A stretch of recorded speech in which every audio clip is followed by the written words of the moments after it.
The mop slipped from Marcus Webb's hands and hit the marble floor with a wet, hollow slap. For a moment, nobody moved.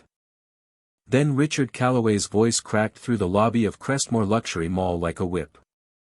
"Are you serious right now? Do you have any idea whose shoes you just ruined?" Marcus didn't answer right away.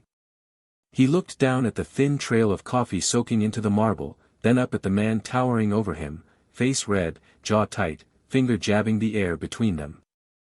"I'm sorry, sir. I'll clean it right." "Sorry doesn't fix $3,000 Italian leather." Calloway's voice rose another notch, loud enough that shoppers nearby slowed their steps, phones already lifting. "People like you need to learn your place. This is a luxury establishment. Maybe somewhere else, you get away with carelessness. Not here." The words hung in the air, sharp and deliberate. "People like you." Marcus felt his chest tighten, the way it always did when a man like Calloway decided a uniform meant a man had no name, no history, no dignity worth protecting. He had heard variations of this speech for 3 years now, mopping these same floors at midnight, scrubbing these same windows before dawn. He had learned to let it slide off him like water. But tonight, something was different. Because in 6 days, Richard Calloway was going to lose every square inch of the empire he was standing in. And he had no idea that the quiet janitor he just humiliated in front of a crowd of strangers was the very man who already owned the signature on the deal that would end it all. Marcus bent down, picked up his mop, and said nothing else. He simply looked at Calloway, steady, unblinking, almost gentle, and walked away. That silence would cost Calloway everything. 3 years earlier, nobody at Crestmore Mall knew the name Marcus Webb. To them, he was just the night custodian, a tall, quiet black man in his 50s who arrived at 9 p.m. sharp, pushed his cart of supplies through the marble corridors, and vanished before the morning crowds arrived. He never spoke unless spoken to. He never complained. He simply worked. What none of them knew was that Marcus had once stood in boardrooms far grander than Crestmore's. He had built a logistics company from a single delivery van into a regional empire, then sold it for 9 figures at 34. He had co-founded a tech firm that streamlined warehouse operations across the country, sold that too. And quietly, almost invisibly, he had built a real estate holding company that bought struggling retail properties and turned them around, always behind shell names, always away from cameras. Then his wife, Elaine, died. It happened fast, an aggressive illness that took her in 4 months. Marcus had spent those 4 months in hospital chairs, holding her hand, watching the woman who had built every dream alongside him fade into stillness. After the funeral, the empire he'd built felt like ash in his hands. The board meetings, the acquisitions, the photographs at galas, none of it meant anything without her laughter on the other end of the phone at the end of a long day. So Marcus disappeared. He sold his stake in the holding company to trusted partners, kept a single, quiet investment vehicle under his control, and walked away from the spotlight entirely. He took a small apartment 2 towns over from Crestmore, and 3 months after Elaine's funeral, he applied for a job listing that asked for nothing but reliability and a strong back, night custodian, Crestmore Luxury Mall. His friends, the few who still knew where he was, thought he'd lost his mind. "You built 3 companies," Marcus, his old business partner, Dwayne, told him over the phone. "Why are you mopping floors?" "Because nobody asks a janitor for anything except to clean," Marcus said. "I just need quiet, Dwayne. I need to not be somebody for a while." What he didn't say, what he barely admitted to himself, was that there was something clarifying about being invisible. As a wealthy black businessman, Marcus had spent decades being watched, scrutinized, doubted in every room he entered, forced to prove his right to be there before anyone would listen to a single word he said. As a janitor, people didn't watch him at all. They walked past him like he was furniture. It was lonely. But it was also, strangely, peaceful. And in that peace, Marcus began to notice things. He noticed which stores were quietly hemorrhaging money, their displays growing thinner each month. He noticed which security guards skipped their rounds. He noticed the slow, creeping decay behind Crestmore's polished face, peeling paint hidden behind decorative panels, leaking pipes patched instead of fixed, contractors paid for work never completed. He noticed, most of all, the man who owned it all, Richard Calloway, who strutted through his mall like a king surveying a kingdom that was quietly rotting beneath his feet. Marcus watched. He listened. And slowly, an idea began to take root. What if, after everything, after Elaine, after grief, after disappearing, life had handed him one more purpose? Not vengeance. Something better than vengeance. Restoration. Richard Calloway had inherited Crestmore Mall from his father 12 years earlier, and in that time, he had run it the way he ran everything, with charm on the surface and carelessness underneath. He was the kind of man who remembered the names of every wealthy tenant and forgot the names of every employee who kept the building standing. He smiled for cameras at ribbon cuttings and screamed at janitors for spilled coffee. His staff feared him. His tenants tolerated him. And lately, his bank tolerated him less and less. What the public didn't know, what only a handful of accountants and lawyers knew, was that Crestmore Mall was drowning in debt. Calloway had leveraged the property twice to fund a failed expansion into a second mall location, a project that collapsed 2 years in, taking nearly $40 million down with it. He had been quietly searching for a buyer for 18 months, terrified that news of a sale would spook his remaining tenants and creditors alike. He needed the sale to happen fast, fully, and silently. That was where Calloway's lawyer, a sharp, soft-spoken woman named Patricia Nguyen, came in. She had been negotiating for months with a private holding company called Lighthouse Crestview Partners, an entity that, on paper, was represented by a board of anonymous trustees. Calloway had met with executives, signed preliminary papers, even toasted champagne with men in expensive suits who represented the buyer. He never once imagined the real buyer was a man he passed in his own hallways nearly every week. The closing date is locked in, Patricia told him over the phone one afternoon, 6 days before the lobby incident. 6 days, Richard. The wire transfer goes through, the deed transfers, and Crestmore belongs to Lighthouse Crestview. And they're keeping the name? The branding? They haven't said.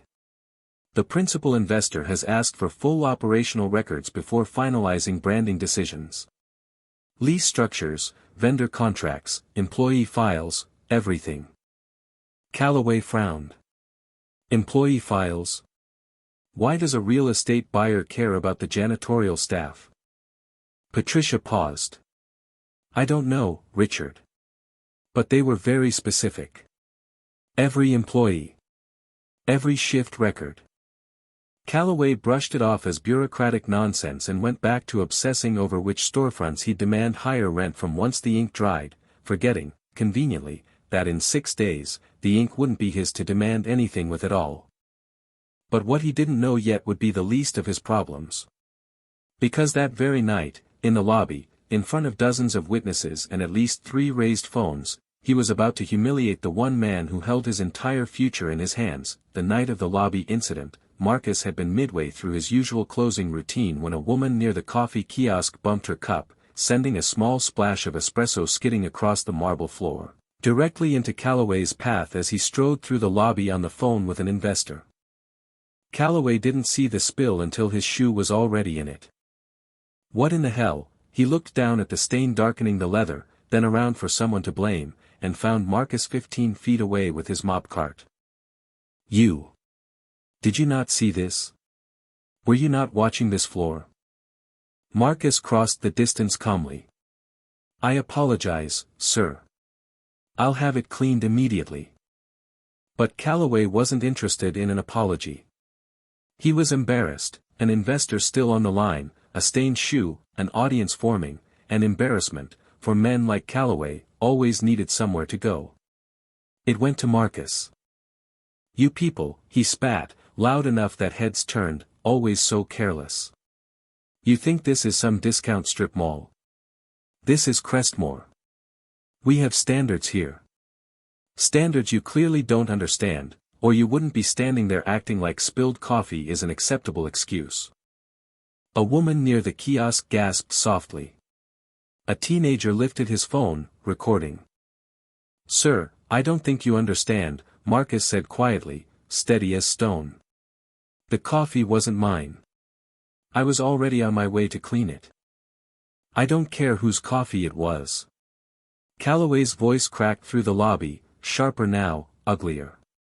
"I care that a man in your position seems to think he can stand around while a paying tenant ruins $3,000 shoes.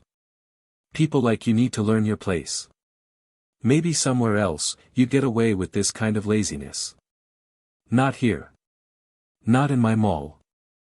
The lobby went silent except for the soft electronic shutter sounds of 3 different phones. Marcus felt something settle in his chest, not rage, not even hurt exactly, but a quiet, ancient weariness. He had heard those words before, in different rooms, from different mouths, his entire life. People like you. As if decades of building something from nothing could be erased by a stained shoe and a man's wounded pride. He didn't argue. He didn't explain who he was. He simply bent down, picked up the mop he'd set against the cart, and met Calloway's eyes. "I understand perfectly, sir," he said softly. Then he turned and walked away, leaving Calloway standing in his stained shoes, breathing hard, unaware that the cameras recording him belonged to strangers who would post the footage online within the hour, and unaware that the calm janitor walking away held the deed to his entire kingdom in a folder on a desk 2 towns over. But what happened next would shock everyone, including Calloway himself. By morning, the video had 19,000 views. By noon, it had passed 200,000. By evening, it was everywhere, local news outlets picking it up, commentators dissecting every word, hashtags forming around Calloway's name. #people like you trended for 6 straight hours. Calloway's assistant burst into his office white-faced. "Sir, you need to see this." He watched the video 3 times, each time feeling the floor shift a little more beneath him. He hadn't realized how loud his voice sounded until he heard it played back. He hadn't realized how cold his words looked until he watched himself say them to a man who had done nothing but apologize. "This is nothing," Calloway told his assistant, though his voice wavered. "It'll blow over." It didn't blow over. Tenants began calling, nervous about the brand association. A luxury jeweler on the 2nd floor threatened to break their lease if Crestmore's reputation became associated with public bigotry. Patricia Nguyen called twice that day, her voice tighter than usual. "Richard, I need you to understand something. Lighthouse Crestview's principal investor has asked for an update on this incident. They're treating it as a material concern regarding the property's reputation ahead of closing. It's a viral video, Patricia. It's not material to a real estate transaction. It is when the investor specifically requested employee treatment records as part of due diligence," she said. "And it is when half the internet is calling for a boycott of your mall 5 days before the sale finalizes." Calloway felt his stomach twist. Are they going to walk away from the deal? "I don't know yet," Patricia admitted.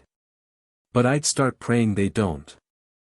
What Calloway didn't know, what he wouldn't learn until it was far too late to change course, was that the principal investor reviewing his behavior wasn't an anonymous board of trustees scattered across a spreadsheet. It was one man.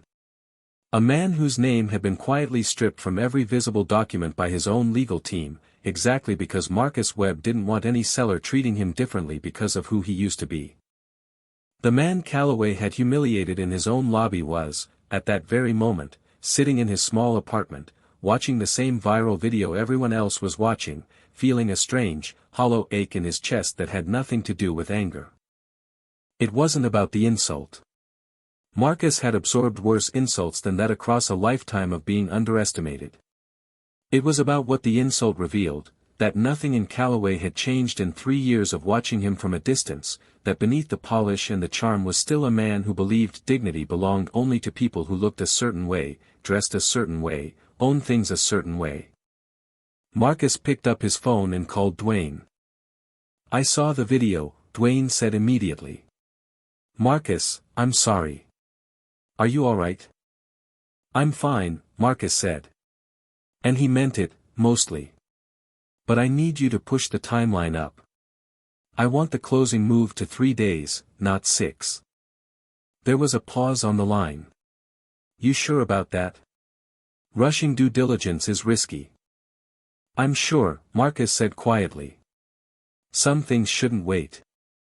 But what Marcus didn't yet know was that rushing the timeline would put him face to face with Calloway again far sooner than either of them expected, and that the truth, once it surfaced, would unravel in front of an audience neither of them could control. Patricia Nguyen had built her career on careful, methodical due diligence, and the request that landed on her desk 3 days after the viral video troubled her in ways she couldn't quite articulate. Lighthouse Crestview's legal representative, a measured, precise attorney named Sarah Okafor, had requested something unusual: complete personnel files for every member of Crestmore's custodial and security staff, cross-referenced against shift logs from the past 3 years.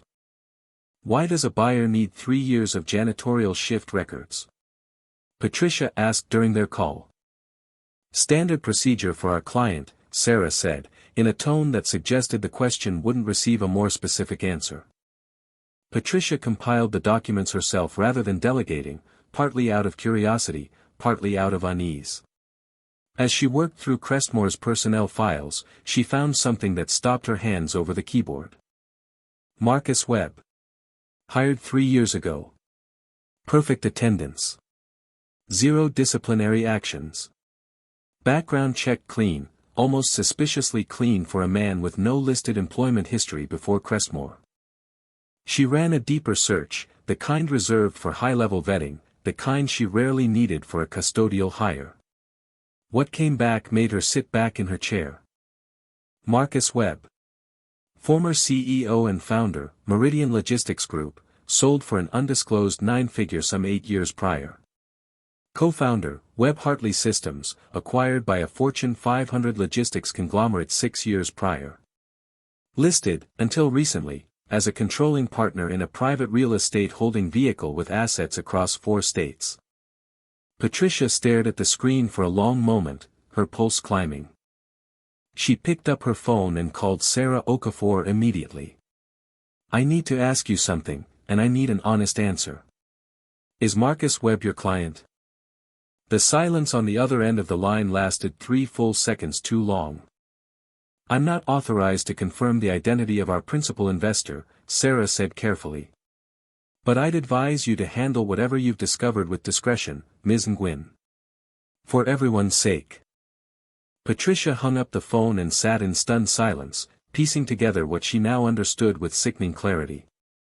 The man Richard Calloway had humiliated in front of a crowd, the man captured on video being told he didn't belong in a luxury establishment, the man called careless and lectured about his place, that man was about to become the sole owner of the very mall Calloway stood inside when he said it. She knew she had to tell Calloway. But she also knew that the moment she did, there would be no controlling what happened next. What she didn't yet know was that Marcus had already decided how this would end, not with lawyers delivering quiet news in a private office, but in the open, where the truth could be witnessed the same way the humiliation had been. For a brief, fragile moment, it seemed like things might smooth over. Calloway, rattled but desperate to save face, issued a public apology 2 days after the incident, carefully worded by his PR team, mentioning miscommunication and regret without ever quite admitting what he'd actually said. Some news outlets softened their coverage. A few commentators argued the internet had been too harsh on a man having a bad day. Calloway allowed himself, for the first time in days, to breathe. See, he told Patricia during their morning call. It's dying down. People move on. The deal will close, the noise will fade, and in 6 months nobody will remember any of this. Patricia said nothing, because she knew something he didn't yet. The deal closing was the very thing about to detonate his world, not save it. Calloway, oblivious, even began making plans.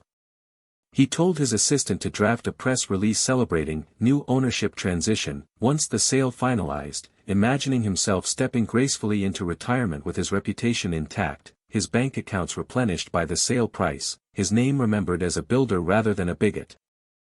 He had no idea the buyer himself had watched the apology video and found it hollow, performative words crafted by a publicist rather than a man who understood what he'd actually done. Marcus watched the apology from his apartment, Dwayne sitting across from him with a laptop open, finalizing the last logistics of the closing. "He doesn't mean a word of that," Dwayne said. "No," Marcus agreed quietly. "He doesn't. You could still walk away from this, you know. Let your partners close it through the holding company, keep your name out of it entirely. You don't have to be in the room." Marcus looked at the frozen frame of Calloway's face on the screen, practiced remorse, careful eye contact, none of it real. "I do have to be in the room," Marcus said. "Not for him. For everyone who's ever stood where I stood and had to walk away in silence." But just as Marcus prepared to step forward and reclaim the truth on his own terms, a new problem emerged, one that threatened to derail the closing entirely and hand Calloway an unexpected lifeline. 3 days before closing, Patricia called Calloway with news that drained the color from his face. "There's a complication," she said. "One of Lighthouse Crestview's minority partners is questioning a clause buried in the original purchase agreement, language about retained liabilities tied to the failed second location expansion. They're saying you didn't fully disclose the scope of that debt during early negotiations." "That's absurd," Calloway snapped. "Everything was disclosed. According to the documentation I have, the disclosed figure was $18 million. The actual liability, once you account for the unresolved contractor lawsuits, is closer to $31 million. Calloway felt the room tilt. He had buried those lawsuits deep, hoping they'd settle quietly before any buyer noticed. He hadn't expected anyone to dig deep enough to find them, not in the time available, not with the deal moving as fast as it had. "If they walk away from this deal," Patricia said grimly, "I don't know who else picks up a property with this much debt attached this quickly. You'd be looking at foreclosure within the year, Richard." For the first time since the video went viral, Calloway felt real fear, not the embarrassment of bad press, but the cold, specific fear of losing everything his father had built and he had nearly destroyed. "Fix it," he said. "Whatever they want, fix it." "It's not that simple," Patricia said. "The principal investor wants a call. Direct. No intermediaries. Tomorrow morning, here, at Crestmore." Calloway agreed before he'd even processed what he was agreeing to, a face-to-face meeting with the man who held his financial future in his hands, a man Calloway still believed to be some anonymous, faceless mogul he'd never met. He had no idea the meeting would take place in the same lobby where, 8 days earlier, he had told a janitor that people like him needed to learn their place. The morning of the meeting, Crestmore's lobby had been cleared of its usual midday crowd at Patricia's request, just Calloway, his legal team, Patricia, and 2 representatives from Lighthouse Crestview waiting near the marble fountain at the center of the atrium.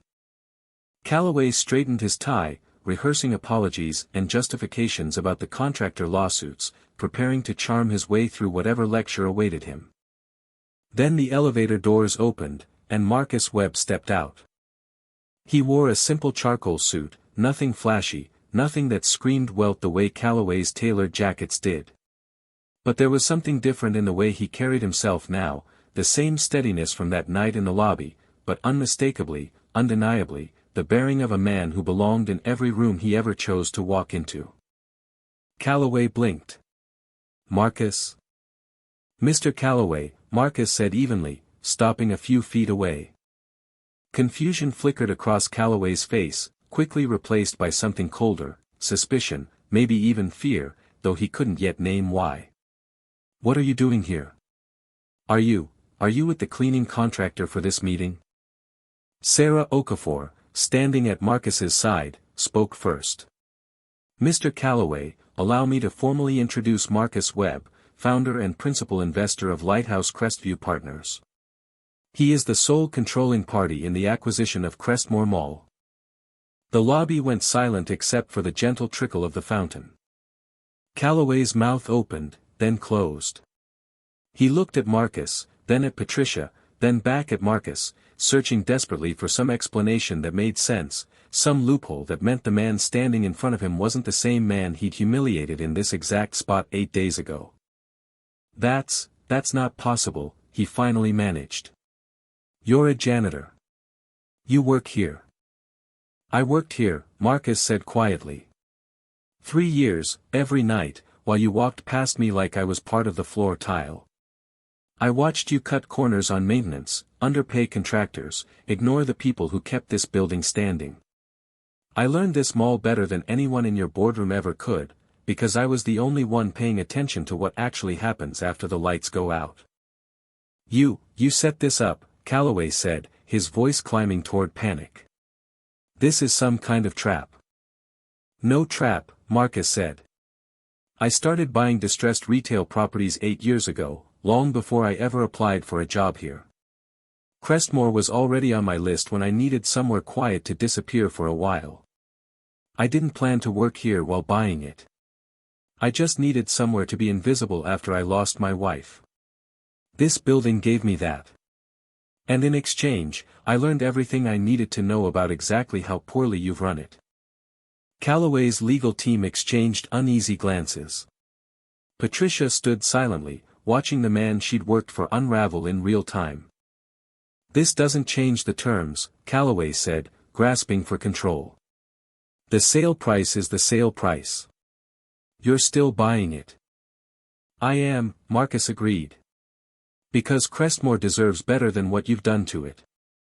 The contractors you've underpaid will be paid in full as part of this transition, I've already authorized it. The staff you've underappreciated will keep their jobs, with better wages and better treatment, starting the day this closes.